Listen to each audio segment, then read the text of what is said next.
Hey guys, it's Jordan here with Veg Athletics, and what I wanted to go through with you guys today is protein sources that you're getting as a vegan athlete and how you can fulfill your protein needs. The number one question that I get asked when I tell somebody I'm vegan is, how do you get your protein? How do you get your protein? How do you get your protein? So what I want to go through is all the protein sources we're getting as vegans, which ones are complete, which ones are incomplete proteins, and how we can fulfill those protein needs as an athlete. Now, as an athlete, if you're, it does depend on your size, obviously, and the type of sport that you play. But if you're mainly a strength power athlete, if you're doing really repetitive, powerful movements, if you're spending a lot of time in the weight room, you're gonna be on the greater end of that spectrum. You're gonna need about 1.5 to 2 grams of protein for each kilogram of body weight. So keep that in mind, and that's when we'll get on later to getting in snacks, supplementing to make sure you're getting enough protein.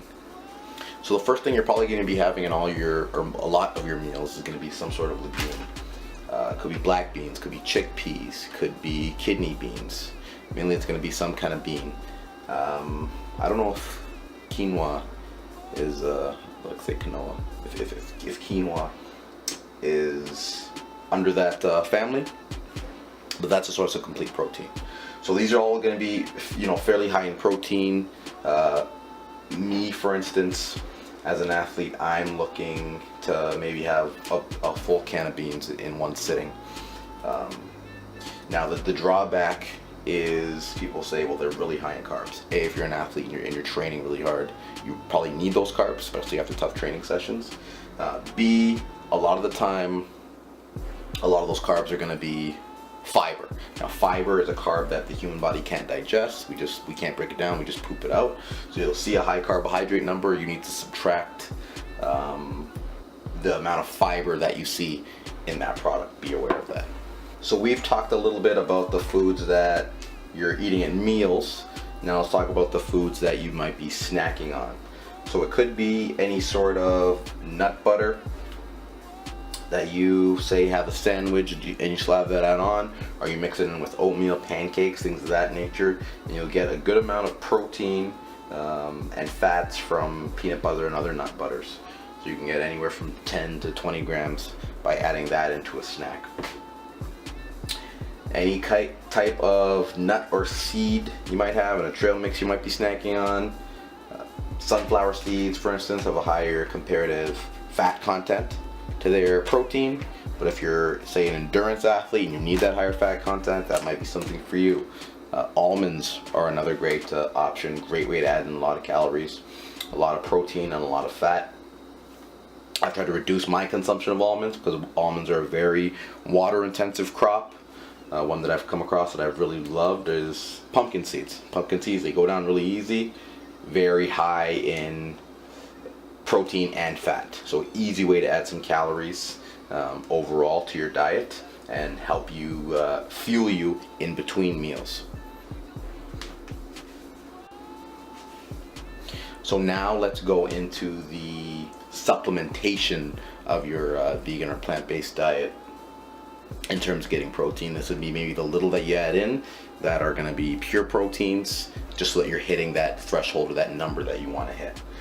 Hemp protein is a source. If you go to a Popeyes or a Healthy Planet, you'll see a vegan or plant-based section that has hemp protein, that has pea protein, that has rice protein, that'll have blends like the Vega Sport.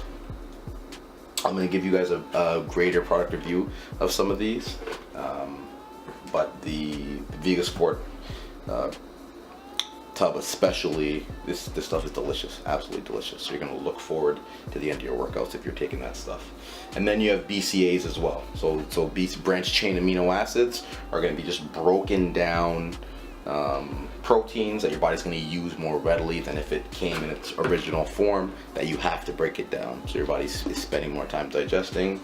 If you're going plant-based or if you're going full vegan on the BCAAs, look at the tablet forms and make sure that they're vegan tablets and not gelatin tablets. So as you guys can see, we have a ton of protein sources for the plant-based athlete, and it shouldn't be a problem if you're eating regularly, which you should be as an athlete. 3 to 6 meals a day.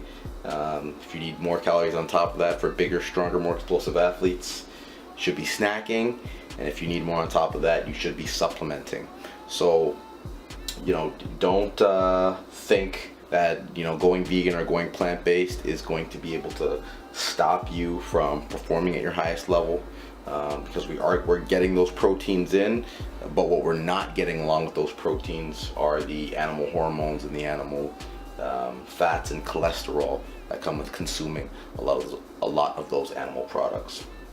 So this is Coach Jordan with Veg Athletics. I will see you guys next time.